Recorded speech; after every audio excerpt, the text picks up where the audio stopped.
Pernahkah kalian mendengar tentang burung yang sangat cantik bernama jalak Bali? Nama lainnya adalah Leucopsa rothschildi. Burung ini adalah permata dari Pulau Bali, Indonesia. Dia sangat istimewa karena hanya bisa ditemukan secara alami di pulau itu saja. Tidak ada tempat lain di dunia ini yang menjadi rumah aslinya. Jalak Bali memiliki penampilan yang sangat menawan dan mudah sekali dikenali. Seluruh tubuhnya ditutupi bulu berwarna putih yang bersih seperti salju. Bulunya terlihat sangat lembut dan berkilau saat terkena cahaya matahari. Kecantikannya membuat siapa saja yang melihatnya akan merasa kagum. Keunikan jalak Bali tidak hanya berhenti pada bulu putihnya yang indah. Coba perhatikan daerah di sekitar matanya. Ada sebuah topeng berwarna biru cerah yang melingkari matanya yang gelap. Warna biru ini sangat kontras dengan bulu putihnya, membuatnya terlihat seperti sedang memakai riasan yang cantik. Penampilan ini membuat wajahnya tampak sangat ekspresif dan menarik. Selain itu, di atas kepalanya terdapat jambul yang bisa berdiri tegak. Jambul ini akan semakin terlihat jelas saat ia sedang berkicau atau merasa bersemangat. Jambul ini menambah pesona dan keanggunan pada burung yang luar biasa ini. Jalak Bali juga memiliki paruh yang khas. Ujung paruhnya berwarna kuning gading, sementara pangkalnya berwarna keabu-abuan. Kakinya juga berwarna biru keabu-abuan duan, serasi dengan topeng di wajahnya. Ukuran tubuhnya tidak terlalu besar, hanya sekitar 25 cm panjangnya. Burung ini suka hidup berkelompok dengan teman-temannya. Mereka sering terbang bersama dari satu pohon ke pohon lain untuk mencari makanan. Makanan kesukaan mereka adalah buah-buahan, biji-bijian, dan serangga kecil seperti cacing atau ulat. Mereka adalah burung yang sangat aktif dan ceria. Suara kicauan jalak Bali juga sangat merdu dan bervariasi. Mereka bisa menirukan suara burung lain atau suara-suara di sekitarnya. Kicauannya yang nyaring dan indah sering terdengar di pagi hari, seolah menyapa dunia dengan penuh semangat. Karena penampilannya yang cantik dan suaranya yang merdu inilah, jalak Bali sering disebut sebagai salah satu burung paling indah di Indonesia. Keberadaannya menjadi kebanggaan bagi masyarakat Bali dan juga seluruh bangsa Indonesia. Sayangnya, keindahan inilah yang justru membawa malapetaka bagi kelangsungan hidupnya di alam liar. Kecantikan luar biasa yang dimiliki jalak Bali ternyata menjadi alasan utama mengapa ia banyak diburu oleh manusia. Banyak orang yang sangat ingin memelihara burung ini di rumah mereka. Mereka terpesona oleh bulu putihnya yang bersih, topeng birunya yang eksotis, dan jambulnya yang anggun. Memiliki jalak Bali dianggap sebagai simbol status sosial atau kebanggaan tersendiri. Para kolektor burung langka rela membayar harga yang sangat mahal untuk bisa mendapatkan satu ekor jalak Bali. Permintaan yang tinggi ini membuat para pemburu semakin giat untuk menangkapnya langsung dari alam liar. Para pemburu biasanya adalah orang-orang yang tahu betul di mana jalak Bali bersarang dan mencari makan. Mereka menggunakan berbagai cara untuk menangkap burung ini. Ada yang menggunakan jaring yang dipasang di antara pepohonan. Ada juga yang menggunakan getah atau lem yang dioleskan pada dahan pohon, sehingga saat burung itu hinggap, kakinya akan menempel dan tidak bisa terbang lagi. Cara-cara ini sangat kejam dan seringkali menyakiti burung tersebut. Para pemburu ini tidak peduli dengan kelestarian jalak Bali. Yang ada di pikiran mereka hanyalah keuntungan uang yang bisa didapat dari menjual burung cantik ini. Selain untuk dipelihara, kicauan merdu jalak Bali juga menjadi daya tarik yang kuat. Para penggemar burung kicau sering mengikut sertakan burung peliharaan mereka dalam kontes atau perlombaan. Jalak Bali yang memiliki suara nyaring dan bervariasi dianggap sebagai burung masteran yang bagus. Artinya, suaranya bisa ditiru oleh burung lain agar kicauannya menjadi lebih bagus dan bervariasi.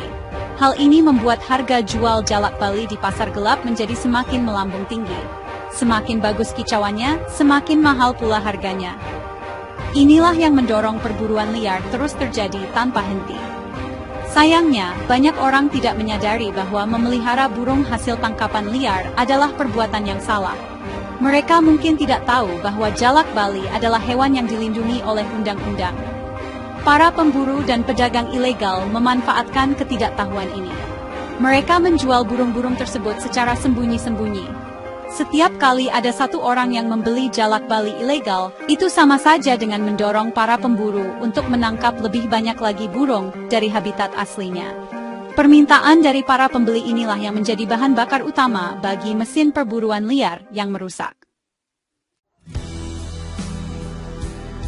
Perburuan liar yang terus-menerus terjadi selama bertahun-tahun memberikan dampak yang sangat mengerikan bagi populasi jalak Bali. Jumlah mereka di alam liar menurun dengan sangat cepat. Bayangkan saja, setiap hari ada burung yang ditangkap dari rumahnya, dipisahkan dari kelompoknya, dan tidak bisa berkembang biak lagi secara alami. Pohon-pohon tempat mereka bersarang menjadi sepi. Suara kicauan merdu mereka yang dulu ramai terdengar di hutan-hutan bagian barat Pulau Bali, perlahan-lahan mulai menghilang. Hutan menjadi sunyi tanpa kehadiran sang permata putih dari Bali. Pada puncaknya, sekitar awal tahun 2000-an, kondisi jalak Bali di alam liar sangat kritis. Para ahli memperkirakan jumlahnya tinggal belasan ekor saja yang masih hidup bebas. Angka ini sangat sedikit dan menempatkan jalak Bali di ambang kepunahan. Artinya, jika tidak ada tindakan penyelamatan yang serius, burung cantik ini bisa benar-benar hilang dari muka bumi untuk selamanya. Kita dan generasi mendatang hanya akan bisa melihatnya melalui foto atau gambar di buku. Sungguh menyedihkan membayangkan keindahan seperti itu musnah hanya karena keserakahan manusia. Menurunnya jumlah jalak Bali juga mengganggu keseimbangan ekosistem. Ingat, burung ini suka makan buah-buahan dan serangga. Dengan memakan buah, mereka membantu menyebarkan biji-bijian ke seluruh hutan. Biji-biji itu kemudian akan tumbuh menjadi pohon-pohon baru. Dengan memakan serangga, mereka membantu mengendalikan jumlah hama. Ketika jalak Bali hampir punah, tugas-tugas penting ini tidak ada lagi yang melakukannya. Keseimbangan alam menjadi terganggu. Kepunahan satu jenis hewan dapat menyebabkan masalah berantai bagi lingkungan hidup di sekitarnya. Kondisi kritis ini membuat pemerintah dan para pecinta lingkungan di seluruh dunia menjadi sangat khawatir. Jalak Bali dinyatakan sebagai satwa yang sangat terancam punah atau critically endangered oleh Lembaga Konservasi Internasional. Status ini adalah tingkat peringatan paling tinggi sebelum status punah di alam liar. Ini adalah alarm keras yang menyadarkan kita semua bahwa waktu untuk menyelamatkan jalak Bali sudah sangat sempit. Perburuan liar telah menyebabkan luka yang sangat dalam bagi populasi burung ini, dan menyembuhkannya membutuhkan usaha yang luar biasa besar. Melihat kondisi jalak Bali yang sangat memprihatinkan, berbagai pihak tidak tinggal diam. Pemerintah Indonesia, bekerja sama dengan lembaga konservasi dan masyarakat, memulai program penyelamatan besar-besaran. Salah satu langkah pertama adalah melindungi habitat asli jalak Bali di Taman Nasional Bali Barat. Daerah ini dijaga dengan ketat oleh para polisi hutan atau jagawana. Mereka berpatroli secara rutin untuk memastikan tidak ada pemburu liar yang masuk dan mengganggu satwa di dalamnya. Siapapun yang tertangkap berburu jalak Bali akan dihukum dengan sangat berat. Selain menjaga habitatnya, usaha penting lainnya adalah program penangkaran atau pengembangbiakan. Karena jumlahnya di alam sangat sedikit, para ahli mengambil beberapa ekor jalak Bali untuk dikembangbiakan di tempat yang aman, seperti di kebun binatang atau pusat konservasi khusus. Di sana mereka dirawat dengan sangat baik, diberi makanan bergizi, dan dijodohkan agar bisa menghasilkan anak-anak. Program ini berhasil dengan baik. Dari beberapa ekor saja, kini sudah ada ribuan ekor jalak Bali yang lahir dan besar di pusat-pusat penangkaran di seluruh dunia. Setelah jumlahnya di penangkaran cukup banyak, langkah selanjutnya adalah melepas liarkan mereka kembali ke alam. Tentu saja ini tidak bisa dilakukan sembarangan. Burung-burung yang akan dilepas harus dilatih terlebih dahulu untuk bisa mencari makan sendiri, mengenali pemangsa, dan beradaptasi dengan lingkungan liar. Proses ini disebut habituasi. Pelepasliaran biasanya dilakukan di kawasan Taman Nasional Bali Barat yang sudah aman. Para peneliti akan terus memantau burung-burung yang sudah dilepas dengan memasang cincin khusus di kakinya untuk memastikan mereka bisa bertahan hidup. Upaya penyelamatan ini juga melibatkan masyarakat sekitar hutan. Mereka diberi edukasi tentang betapa pentingnya menjaga jalak Bali.